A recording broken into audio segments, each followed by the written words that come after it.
Lors des réveils, on croit généralement, on dit, on écrit que Satan a disparu, qu'il n'a plus que faire.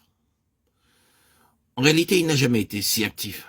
Cette époque est celle de ses plus vastes semailles, de ses plus fructueuses moissons. Il tend ses filets autour de ses victimes. Il entremêle son activité avec celle de Dieu et séduit les saints de façon plus réelle, plus effective, qu'il n'avait jamais pu le faire avec les tentations du péché.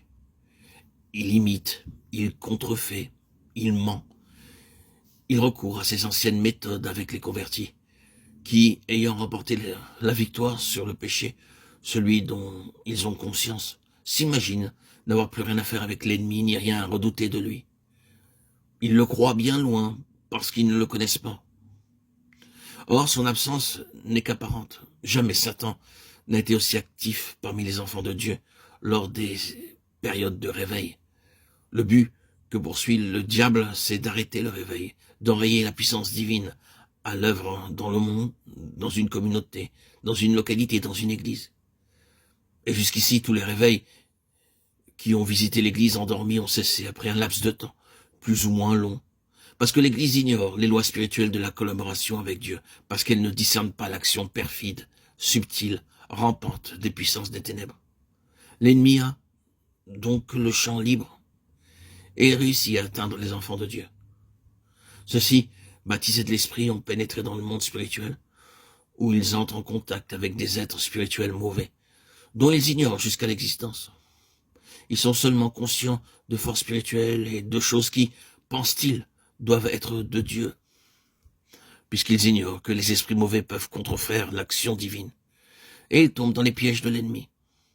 C'est pourquoi les réveils qui raniment et vivifient l'Église en même temps qu'ils font éclater aux yeux du monde la puissance régénératrice de Dieu sont cependant l'occasion de déformation, de déviation spirituelle chez bien des chrétiens. Il arrive que même ceux qui sont vraiment nés de l'esprit deviennent alors fanatiques, extrémistes, et le monde les traite de déséquilibrés ou les dit atteints de folie religieuse. C'est pour cela que les réveils s'arrêtent, qu'ils sont discrédités, que leur témoignage aux yeux des incrédules est détruit. Les chrétiens, restés sobres et pondérés, sont terrifiés par les résultats constatés. Pour le dire sans embâche, les époques de réveil donnent aux mauvais esprits l'occasion de pénétrer chez les chrétiens spirituels et de les posséder. Et le réveil cesse à cause des cas de possession. Les plus consacrés, les mieux qualifiés, peuvent être séduits et possédés en acceptant comme divines les contrefaçons de Satan. Ceux qui ne sont pas absolument abandonnés à l'esprit peuvent échapper à la possession, à forme aiguë, mais ils sont exposés à certaines formes de séduction, moins caractérisées, où ils tombent aisément.